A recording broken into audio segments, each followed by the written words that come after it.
সুপ্রিয় দর্শক, জিপিএইচ ইস্পাত বিএসএমএমইউ এটুআই করোনা হেল্পলাইন অনুষ্ঠানে আপনাদের সবাইকে আমন্ত্রণ জানাচ্ছি। আমি তানজিয়া জুথি।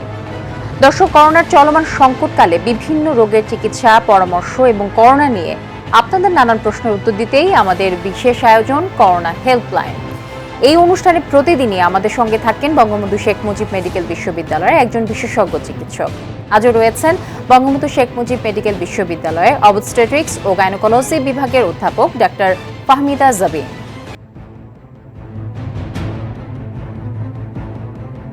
দর্শক, জানিয়ে রাখছি আপনাদের মতামত, অভিযোগ, প্রশ্ন শোনার জন্য আরটিভি টেলিফোন, ফেসবুক, মেসেঞ্জার আছে অবারিত। বিস্তারিত দেখুন স্ক্রলে এবং স্ক্রিনে।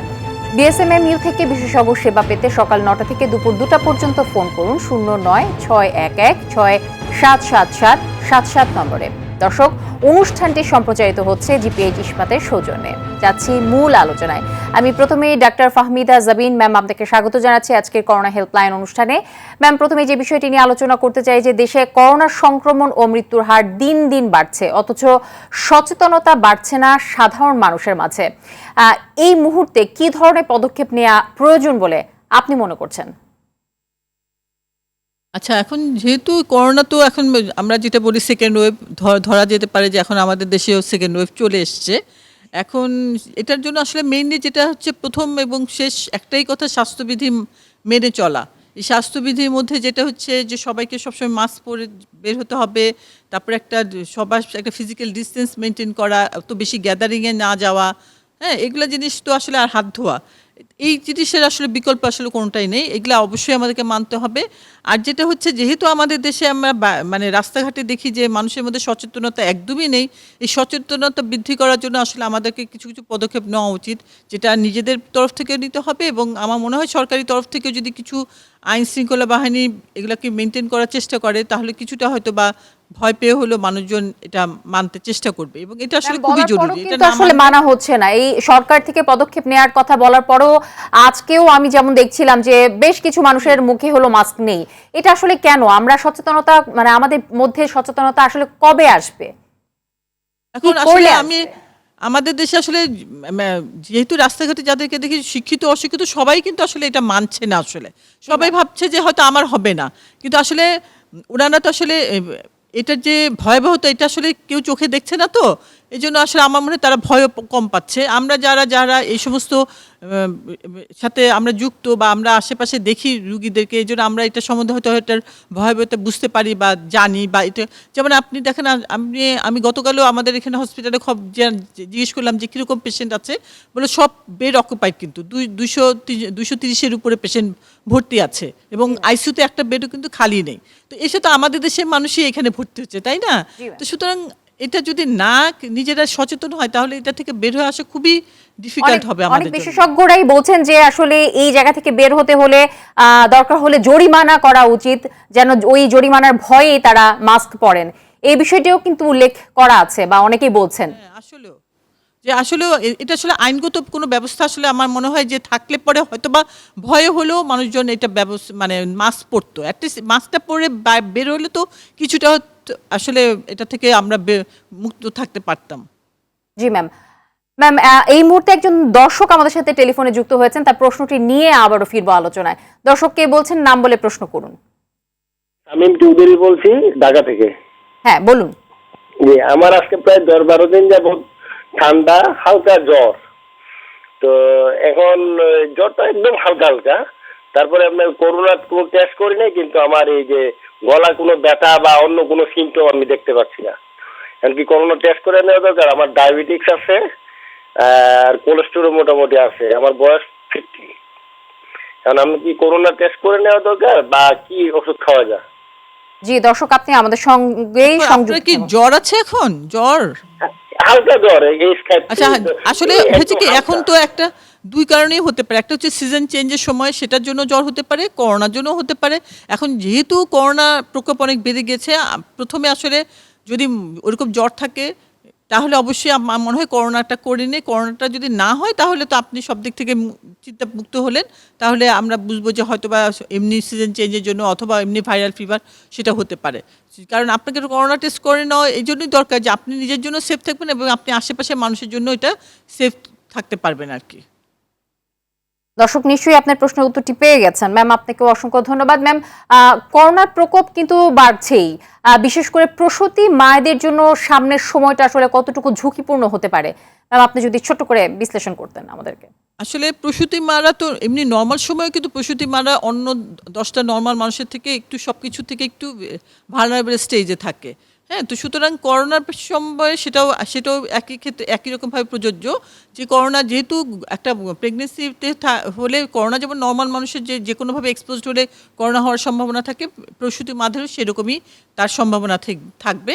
তবে প্রসূতি মাদের সেজন্য যেহেতু প্রসূতি মাতে মা এবং বাচ্চা দুইটা ফ্যাক্টর আমাদেরকে কাউন্ট করতে হয়, সেজন্য আমাদের অবশ্যই প্রসূতি মাদেরকে অনেক বেশি এই ক্ষেত্রে কেয়ারফুল থাকতে হবে যেন করোনাতে তারা এক্সপোজ না হয় এবং করোনা হওয়ার সম্ভাবনা তাদের কম থাকে।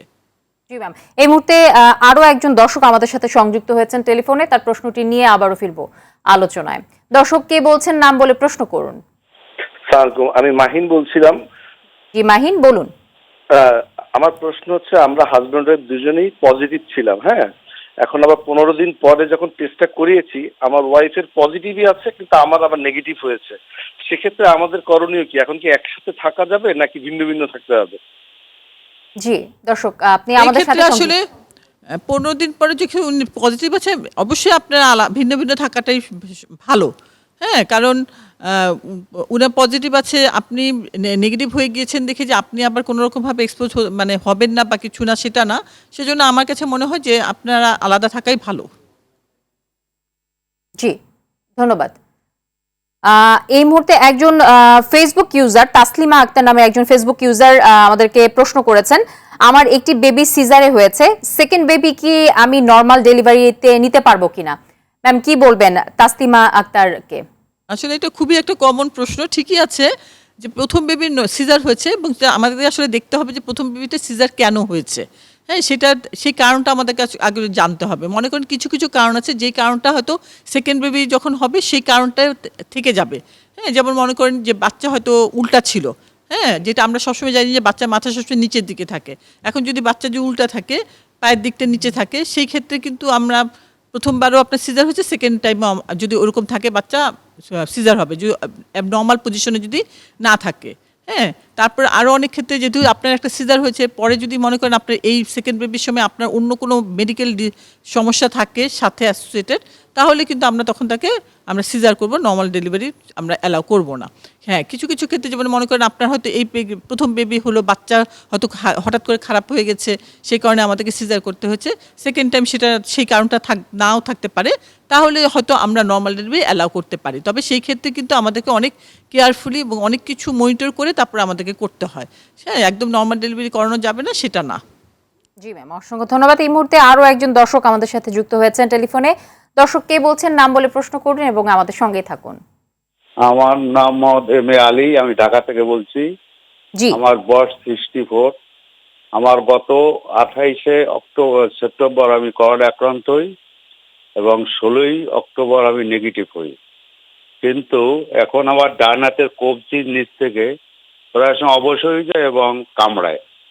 নামাজ পড়তে গেলে হাত বাঁধতে খুব কষ্ট হয়। এটা কি করোনার জন্য না অন্য কোনো কারণে? জি দর্শক, আপনি আমাদের সাথে সংযুক্ত থাকুন। ম্যাম কি বলবেন?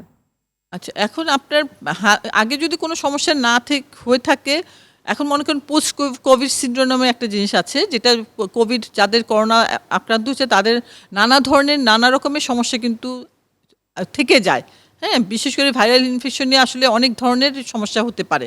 এখন এটা যে কোভিডের জন্য না সেটাও আমরা বলতে পারি না, আবার কোভিডের জন্য সেটাও আমরা বলতে পারি না। তবে এটার জন্য অবশ্যই আপনাকে সিমটোমেটিক যেটা ট্রিটমেন্ট নেওয়া দরকার সেটা আপনাকে নিতে হবে।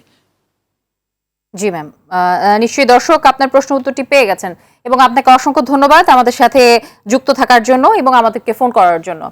ম্যাম, করোনাকালে প্রসূতি মায়েদের জন্য ডেঙ্গু কতখানি আসলে বাড়তি ঝুঁকি তৈরি করতে পারে, যেহেতু ডেঙ্গু আমাদেরকে খুব ঝামেলার মধ্যে ফেলে দিয়েছে এরই মধ্যে, কি বলবেন আপনি ম্যাম? এখন তো এই সিজনটা তো আসলে ডেঙ্গু সিজন। গত বছর যেমন এই সময় কিন্তু ডেঙ্গু একদম আমাদের দেশে অনেক বেশি হয়েছিল, তাই না? তখন এখন এই বছরে এসে করোনার কারণে কিনা জানি না, ডেঙ্গু গত বছরের মতো সিচুয়েশন এখনো হয়নি। হ্যাঁ, তবে ডেঙ্গু হচ্ছে, কিছু কিছু তো হচ্ছে, এবং প্রসূতি মারা তো অবশ্যই ডেঙ্গু হলে এটা তাদের জন্য অনেক রিস্কের ব্যাপার। এবং কারণ ডেঙ্গুতে মানে অনেক ধরনের হেমোরেজিক ডেঙ্গু হতে পারে, পেশেন্ট হঠাৎ করে খারাপ হয়ে যেতে পারে। হ্যাঁ, সেই তো প্রেগনেন্সি হলে সেই এগুলা খুব তাড়াতাড়ি সেই খারাপ হয়ে যাওয়ার সম্ভাবনা থাকে, সেজন্য অনেক বেশি কেয়ারফুল থাকতে হবে। জি ম্যাম, করোনার সংক্রমণ বৃদ্ধির সাথে সাথে দেশে নকল মাস্ক ও স্যানিটাইজারের বিক্রিও চলছে অবাধে। বাজারে এইসব নকল সুরক্ষা সামগ্রী কতখানি ঝুঁকিপূর্ণ হতে পারে ম্যাম, এই কথাটা যদি বলতেন আমাদের দর্শকদের। এখন ঝুঁকিপূর্ণ তো বটেই, কারণ মনে করেন আপনার যদি নকল মাস্ক সেটা যদি কার্যকরী না হয় তাহলে তো এই মাস্ক পরা আর না পরা সমান হবে, তাই না? তখন কারো যদি আসলেও কেউ যদি করোনা এফেক্টেড থাকে এবং সে যদি ওই মাস্ক পরে বাইরে বের হয়, তাহলে তার আশেপাশে যারা থাকবে তাদের তো মানে তারাও এক্সপোজ হবে এবং তাদের হয়ে যাওয়ার সম্ভাবনা আছে, 1 নাম্বার। আর 2 নাম্বার হচ্ছে যে স্যানিটাইজার, এটা তো খুবই রিস্কি একটা জিনিস, কারণ এটা একটা কেমিক্যাল জিনিস, এবং কেমিক্যাল সেটা আমরা স্যানিটাইজার হাত দিয়ে হচ্ছে, এবং স্কিনে নানা রকম সমস্যা হতে পারে। হ্যাঁ, সুতরাং এইসব ব্যাপারে আসলে আমাদের আরো অনেক বেশি কেয়ারফুল হওয়া উচিত। জি ম্যাম, এই মুহূর্তে আবির খান নামের একজন ফেসবুক ইউজার আমাদেরকে প্রশ্ন করেছেন ফেসবুকে, আমার স্ত্রী 5 মাসের গর্ভবতী, তার নিয়মিত অফিস করতে হয়, করোনা থেকে সুরক্ষার জন্য তার কি ধরনের সতর্কতা মেনে চলা উচিত? ম্যাম, আবির খানকে কি বলবেন? এখন যেহেতু সে 5 মান্থস প্রেগনেন্ট, এখন অফিস তো করতে হচ্ছে, যেটা অ্যাজ ইউজুয়াল সবাইকে আমাদের বলতে হয় যে স্বাস্থ্যবিধি যেটা বলা আছে অবশ্যই সেই স্বাস্থ্যবিধিগুলো মেনে চলতে হবে। এবং আরেকটা যেটা হচ্ছে যে অফিসে যেহেতু থাকবে একটা লং টাইম, তাকে কিন্তু খাপ খেতে হতে পারে, তাই না? তো সুতরাং সেই সময়গুলোতে শুধু যে মাস্ক খুলে এবং সেই মাস্কটা কীভাবে খুলবে এবং কোথায় খুলবে এবং কোথায় সে বসে খাবে, হ্যাঁ, এই জিনিসগুলো একটু খুব বেশি অ্যালার্ট থাকতে হবে। কারণ হয়তো অফিসে আসা যাওয়ার পথে সে মাস্ক পরা থাকবে, সেটাতে হয়তো অত বেশি প্রবলেম হবে না, কিন্তু অফিসে যেহেতু লম্বা একটা সময় থাকবে সেই সময়টাতে কিন্তু যেহেতু তার আশেপাশে তার অনেক কলিগরা থাকবে, হ্যাঁ, সুতরাং সেই ব্যাপারে তাকে আরও বেশি অ্যালার্ট থাকতে হবে। জি ম্যাম, এই মুহূর্তে আরো একজন দর্শক আমাদের সাথে যুক্ত হয়েছেন টেলিফোনে। দর্শক কে বলছেন, নাম বলে প্রশ্ন করুন। আমি মাদারটেক থেকে বলছি। হ্যালো। হ্যাঁ, আমি শুনতে পাচ্ছি দর্শক। আমার বাচ্চার বয়স 12 বছর মাত্র পা দিছে। তা ওর সেপ্টেম্বরের 2 তারিখে মেন্স হয়েছে। পিরিয়ড হওয়ার পরে এখন আর হয় নাই। আপনার অক্টোবর গেল, নভেম্বর গেল, কোনো মানে এখনো শরীর খাওয়া হয় না। সেপ্টেম্বর 2 তারিখে হয়েছে। জি, এই জন্য এই সমস্যা আমার। ম্যাম কি বলবেন? আচ্ছা, আপনার বাচ্চার প্রথমে হয়েছে, তারপরে এখন পর্যন্ত ভালো হয়নি, 2-3 মাস ধরে চলছে? না, একবারই হয়েছে সেপ্টেম্বরের 2 তারিখে। আচ্ছা। হ্যাঁ, একবারই হয়েছে, আর হয় না। আচ্ছা, ঠিক আছে, বুঝতে পেরেছি। আসলে এটাতে এত টেনশন করার কিছু নাই, কারণ হচ্ছে কি যখন প্রথমবার হলো, এখন আপনার বাচ্চার বয়স বললেন যাচ্ছে 12 বছর, সে 12 বছরে কিন্তু তার ম্যাচুরিটিটা কিন্তু ওইরকম হয়নি। তার যে এই যে মেনস্ট্রুয়াল সাইকেলটা শুরু হয়, এটা কিন্তু আমাদের ব্রেইন থেকে একটা মানে হরমোনাল একটা সিগন্যাল যায়, সেই সিগন্যালটা আপনার ওভারিতে পড়ে, তারপরে কিন্তু এই সাইকেলটা হয়। তা এখন সেটা কিন্তু এখনও ওইভাবে ম্যাচিউরড এনাফ হয় না, যার জন্য হয়তো তার শুরু হলো ঠিকই, কিন্তু তার কিন্তু এখন সবসময় যে আপনার রেগুলারলি হবে বা একদম সুন্দরভাবে হবে সেটা নাও হতে পারে, এবং এটা নিয়ে এত টেনশন করার কিছু নাই। হয়তো দেখা গেলো 3-4 মাস হবে না, আবার হলো, আবার হয়তো বন্ধ থাকতে পারে, আবার হবে, হ্যাঁ, এরকম হয়তো প্রথম 1-1.5 বছর এরকম হতে পারে, এটা নিয়ে এত টেনশন করার কিছু নাই। তবে যদি ব্লিডিং অনেক বেশি হয় তাহলে আপনাকে এই ব্যাপারে একটু ডক্টরের শরণাপন্ন হতে হবে, কারণ ব্লিডিং বেশি হওয়াটা কারণ শরীর থেকে নিজের রক্ত চলে যাওয়া, সেটাতে সমস্যা হতে পারে। সুতরাং এই ব্যাপারে এক্ষুনি এত টেনশন করার কিছু নেই। দর্শক নিশ্চয়ই শুনেছেন আমাদের বিশেষজ্ঞ ডাক্তার যা বলেছেন, নিশ্চয়ই আপনি শুনতে পেয়েছেন, এবং আপনাকে অসংখ্য ধন্যবাদ। এই মুহূর্তে জাহানারা বেগম নামের একজন ফেসবুক ইউজার প্রশ্ন করেছেন ফেসবুকে, আমার বাচ্চার বয়স 6 মাস, করোনায় আক্রান্ত হলে আমি কি বাচ্চাকে বুকের দুধ খাওয়াতে পারবো কিনা? ম্যাম, জাহানারা বেগমকে কি বলবেন? আচ্ছা, বাচ্চার বয়স 6 মাস, হ্যাঁ, বুকের দুধ খাওয়ানোর তো কোনো রেস্ট্রিকশন নেই, কিন্তু আপনাকে যেটা করতে হবে, আপনাকে অবশ্যই ওইভাবে মাস্ক পরে থাকতে হবে, হাতটাকে শুদ্ধ করে পরিষ্কার করতে হবে, বাচ্চাকে প্রোটেক্টেড ওয়েতে তো আপনি ব্রেস্ট ফিড করাতে পারেন। আর 6 মাস যেহেতু হয়ে গেছে, হয়তো বা যেহেতু বাচ্চা বাইরের খাবার খাওয়া শুরু করে, বাচ্চাকে তো অত বেশি অ্যাবসোলিউট ব্রেস্ট ফিডিং বলতে যেটা বুঝি বা একদম কনস্ট্যান্ট ব্রেস্ট ফিডিংয়ের দরকার পড়ে সেরকম না, সেই সমস্ত ক্ষেত্রে কিন্তু আপনি হয়তো বা ব্রেস্ট মিল্ক এক্সপ্রেস করে সেটাও বাচ্চাকে খাওয়াতে পারেন। জি ম্যাম, ধন্যবাদ। ম্যাম, প্রসূতি মায়ের থাইরয়েড থাকলে কি ধরনের সমস্যা সৃষ্টি হতে পারে, কি ধরনের চিকিৎসা নেওয়া প্রয়োজন বলে মনে করেন? আসলে থাইরয়েড যেটা হচ্ছে যে বেসিক্যালি আমরা দেখি যে সাধারণত আমাদের দেশে মহিলারা প্রেগনেন্সিতে যখন আমাদের কাছে চেক আপে আসে ম্যাক্সিমাম চেক আপে হতে দেখা যায় হাইপোথাইরয়েডিজম দেখা যায়, যা থাইরয়েডের হরমোনগুলো অনেক কম আছে। সেই ক্ষেত্রে কিন্তু আমাদের তাদেরকে সাপ্লিমেন্টেশন দিতে হবে। আর এটা যদি আনকন্ট্রোল থাকে বা কারেকশন করা না হয় তাহলে কিন্তু অনেকে প্রেগনেন্সি হতেও সমস্যা হতে পারে, হলে অ্যাবর্শন হয়ে যেতে পারে। হ্যাঁ, এই ধরনের সমস্যা প্রেগনেন্সিতে নানা ধরনের সমস্যা হতে পারে আর কি। জি ম্যাম, অসংখ্য ধন্যবাদ। ম্যাম, নারীদের ব্রেস্ট ক্যান্সার খুব কমন একটা রোগ। তো ম্যাম, এই নারীদের ব্রেস্ট ক্যান্সারের কারণটা আসলে কি? ব্রেস্ট ক্যান্সার প্রতিরোধের উপায় এবং এর চিকিৎসা ব্যবস্থা কি হতে পারে? ম্যাম, অনেকেই জানতে চায় এই বিষয়টা। আসলে এটা কিন্তু একটা আমাদের শরীরে কিছু জিন আছে, মানে দেখা যায় যে কতগুলো স্পেসিফিক জিন আছে বা সেইগুলা হয়তো কারো কারো শরীরে থাকতে তাদের ব্রেস্ট ক্যান্সার হওয়ার সম্ভাবনা থাকে, এটা একটা ব্যাপার আছে। সেগুলো যদি ডিটেক্ট করা যায় তাহলে ভালো। হ্যাঁ, আরেকটা হচ্ছে যে একটা ফ্যামিলিয়াল থাকে, যা দেখা যায় যে অনেকের যে মার যদি থাকে তাহলে তার মেয়ের হয়, এটা একটা সম্ভাবনা অনেক থেকে ফ্যামিলিয়াল হিস্ট্রিতে ফ্যামিলিতে রান করে এটা। তো সুতরাং যাদের ফ্যামিলিতে যাদের মার ব্রেস্ট ক্যান্সার আছে তাদের এই ব্যাপারে সবসময় অ্যালার্ট থাকতে হবে, যেহেতু জেনেটিক এটা স্ক্রিনিং সবসময় আমাদের দেশে সম্ভব না। কিন্তু তাহলে দেখা যাচ্ছে তাদের সেল ব্রেস্ট এক্সামিনেশন করতে হবে টাইম টু টাইম। কোনো প্রবলেম হলে যদি ছোটো লাম্প পায় বা কোনো কিছু পায় তো অবশ্যই ডাক্তারের শরণাপন্ন হতে হবে এবং তাদের অ্যাকর্ডিংলি তাদেরকে সেই ধরনের যেটা চিকিৎসা দরকার সেটা চিকিৎসা নিয়ে নিতে হবে। এবং যত তাড়াতাড়ি এটা ডিটেক্টেড হবে ততই কিন্তু ট্রিটমেন্ট করলে ভালো হয়ে যাওয়ার সম্ভাবনা আছে। জি ম্যাম, আমরা আরো আলোচনা করব। এই মুহূর্তে আরো একজন দর্শক টেলিফোনে যুক্ত হয়েছেন। দর্শক কে বলছেন, নাম বলে প্রশ্ন করুন এবং আমাদের সঙ্গেই থাকুন। আসসালামু আলাইকুম। ওয়ালাইকুম আসসালাম। আমি খুলনা থেকে বলছি। আপু, ম্যাডাম 2.5 মাসের মতো প্রেগনেন্ট, কিন্তু আমার মাঝে মাঝে খুব অল্প পরিমাণ ব্লিডিং হয়, খুবই সামান্য। এখন আমার ডাক্তার বলছে আমাকে জ্যামিক ট্যাবলেট দিছিল আর এইচসিসি ইনজেকশন প্রত্যেক সপ্তাহে একটা করে দিতে বলছে 5-6 মাস এটা চলবে। আমি এটা কি কন্টিনিউ করবো? আর আমার এমনি অন্যান্য ওষুধ ফলিক অ্যাসিড যেটা ওইটা আর হচ্ছে ডুফাস্টান এইগুলো খেতে বলছে। এখন আপনি যদি কিছু পরামর্শ দিতেন। বলছে 2.5 মাসের প্রেগনেন্সি। আসলে এটা হচ্ছে আমরা বলি থ্রেটেন্ড অ্যাবর্শন। থ্রেটেন্ড অ্যাবর্শন বলছে যে আপনার প্রেগনেন্সিতে হয়েছে কিন্তু এটা যদি আপনি ঠিকমতো এটাকে আমরা না মানে ম্যানেজ করতে পারি তাহলে হয়তো এটা আপনার অ্যাবর্শন হয়ে যেতে পারে। সেজন্যই কিন্তু আপনাকে আমরা ধরে নেই যে আপনার কোনো হরমোনাল ইনসাফিসিয়েন্সি আছে, সেজন্য আপনার এরকম হচ্ছে। সেজন্য দেখেন আপনাকে ডুফাস্টন দিয়েছে বা ইসিসি ইনজেকশন দিয়েছে এবং এটা কিন্তু 5 মাস পর্যন্ত। কারণ 5 মাস পর্যন্ত আপনার যে ইসে থেকে হরমোনসগুলো আছে সেগুলোর ইনসাফিসিয়েন্সি হয়, সেই কারণে পরে 5 মাস পরে এটা কারেকশন হয়ে যায়, কারণ শরীরে আরও অনেক জায়গা থেকে সেই হরমোনসগুলো চলে আসে, তখন অত সমস্যা হয় না। সুতরাং আপনাকে এটা যেহেতু ডক্টর আপনাকে এটা সাজেস্ট করেছে এটা আপনার কন্টিনিউ করা উচিত। জি দর্শক, ধন্যবাদ আপনাকে। নিশ্চয়ই আপনি প্রশ্নের উত্তরটি পেয়ে গেছেন। ম্যাম, আমরা অনুষ্ঠানের একেবারে শেষের দিকে চলে এসেছি। তো এই ম্যাম, করোনার কালীন সময়ে গর্ভবতী নারীদের জন্য কি পরামর্শ থাকবে এবং সবাইকে কি পরামর্শ দিতে চান আমাদের দেশবাসীকে? ছোট্ট করে যদি 2 লাইনে বলে দিতেন। আচ্ছা, গর্ভবতী মাদের আর বলেন বা এমনি আমাদের সবার জন্য আসলে একই মানে ইয়ে হবে, কারণ এই করোনাকালীন সময় আমাদের সবারই যেটা হচ্ছে যে নিজেদেরকে খুবই সচেতন থাকতে হবে। যা সেই সচেতনতার জন্য যেই স্বাস্থ্যবিধিগুলোর কথা বলা হয়েছে, যে মাস্ক পরা, সোশ্যাল ডিস্টেন্সিং মেনটেন করা, ঘন ঘন হাত ধোয়া, হ্যাঁ, এগুলো তো অবশ্যই আমাদেরকে মেনে চলতে হবে। এবং এইটা মেনে যদি আমরা চলতে পারি এবং আমাদেরকে যেটা হচ্ছে যে এখন কিন্তু যেহেতু করোনা প্রায় অনেক দিন হয়ে গেছে দেশে, মানুষের মধ্যে কি একটু ঢিলাভাবে চলে আসছে, মানুষজন হয়তো রিল্যাক্সড হয়ে গেছে।